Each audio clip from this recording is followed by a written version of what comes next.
গিন্নি বাইরে এসে নার্সিং হোম মুছে মুছে ডাক্তার সাথে থেকে থেকে আমিও ডাক্তার শিখে নিয়েছি। আব্বা তোমার সাথে থেকে থেকে আমিও ডাক্তারি শিখে নিয়েছি। চল তাহলে বাড়ি গিয়ে একটা ঘর ভাড়া নিব, একটা ডাক্তারখানা খুলবো আর প্রচার দিব আমি বিলেত ফিট ডাক্তার। চলো তাহলে ট্রেনের টিকিট কাটো। আব্বা ট্রেনের টিকিট কেটে গেলে ভাব থাকবে না, প্লেনে করে যেতে হবে, আমরা তো ডাক্তার। ট্রেনে গেলে মান সম্মান থাকবে।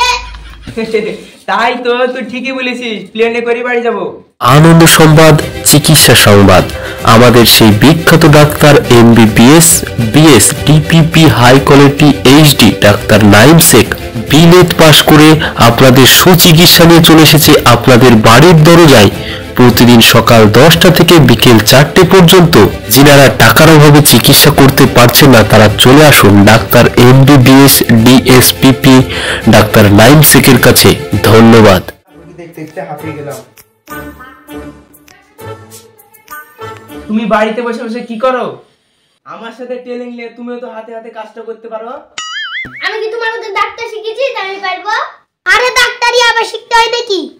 আমরা দেখে দেখে শিখে নিয়েছি, তুমি আমাদের দেখে দেখে শিখালবা, তাহলে আমি পারবো না। আরে এত চিন্তা কিসে? তোমাকে আমার বোর মতন শিখাবো নাকি? আমি তোমার বোন না তো কে? লে হইলো, শিক্ষা দিব, অসুবিধা কি? ঠিক আছে তাহলে কাল থেকে যাব। তোমার এই পায়ের লিগে 3 বেলা তেল গরম করতে জানি মরে গেলাম।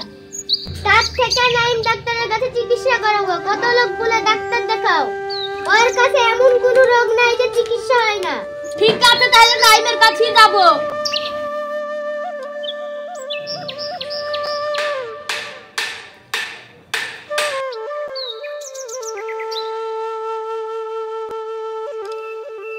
বলো কি আছে? মাঠে পাতা পানিতে পা ধুলাতে ধুলাতে পায়ে ঘা হয়ে গেছে, ওই ঘা ভালো হচ্ছে না।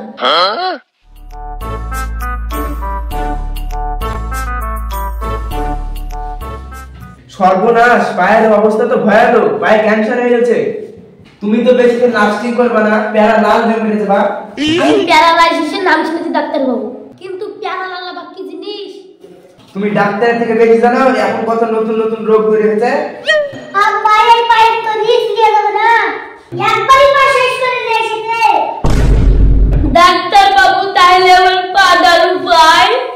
শুনো, অত টেনশন করার কিছু নাই, ছোট্ট একটা অপারেশন করে তোমার এই পাটা কেটে বাদ দিয়ে দিলে এক ক্লিকে ঠিক হয়ে যাবে। তাইলে তো আমি ন্যাংরা হয়ে যাবো ডাক্তার বাবু। আরে জীবনে বেঁচে থাকতে পারবা, কিন্তু তুমি যদি পাটা না কাটো তাহলে 2 দিন পর এমনি মরে যাবা। মরে যাওয়ার থেকে বেঁচে থাকাই ভালো, তাও তো বিক্রি করে খেতে পারবা। আগে কিছু খেতে লাভ নাই, অপারেশনটা করে ফেল। আমি তো আছি, আমি তোমাকে হাঁটিয়ে নিয়ে বেড়াবো। ঠিক আছে তাহলে অপারেশনটা করেন। দাঁড়টা নিয়ে এসো তুই।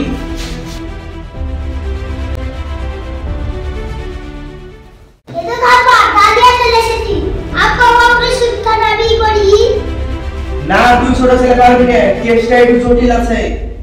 এই অপারেশনটা আমাকে করতে হবে। সাইডে আয়, সাইডে আয়। এটা হবে না, বোর্ডটা দাও।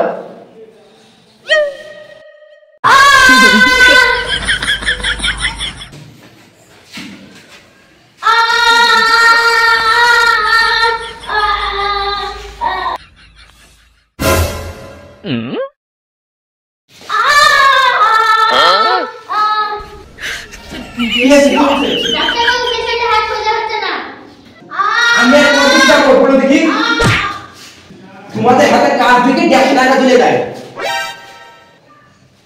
দেখলে একটু হাতটা ঠিক করে দিল।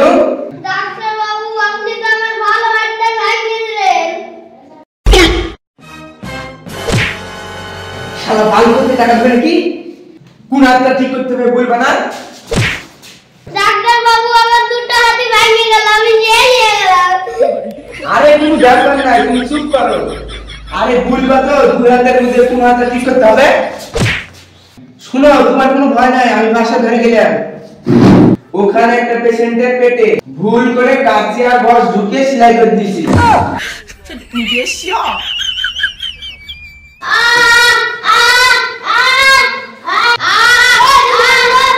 তোমার তো খালি হাতটাই ভেঙে গেছে, আর ওই রুগীটার কথাই তো ভাবো। পেটের মধ্যে কাঁচি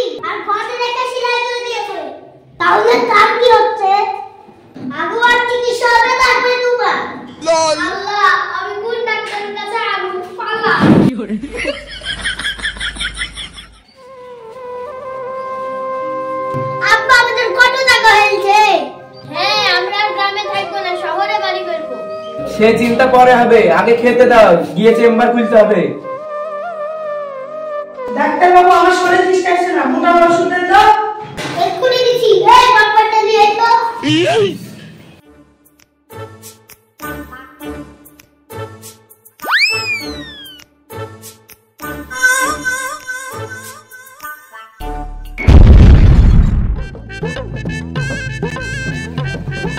রাজা, তোমার পায়ে কি হয়েছে গো? ওই নাইম ডাক্তার এই হাল করেছে ভাই, তোমার এই হাল কেন? ওই নাইমি আমার এই হাল করেছে গো ভাই। শুনো, এভাবে হবে না। ও কোথায় গিয়েছিল যে আসে বলছে মিলেট পাস ডাক্তার? এর একটা ব্যবস্থা করতেই হবে, নাহলে সাধারণ মানুষকে শেষ করে ফেলবে।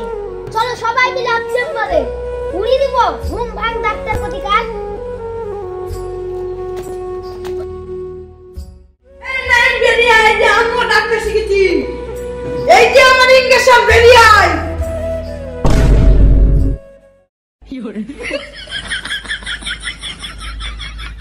ওই যে শালা পালাচ্ছে, ধর শালা, ধর, ধর,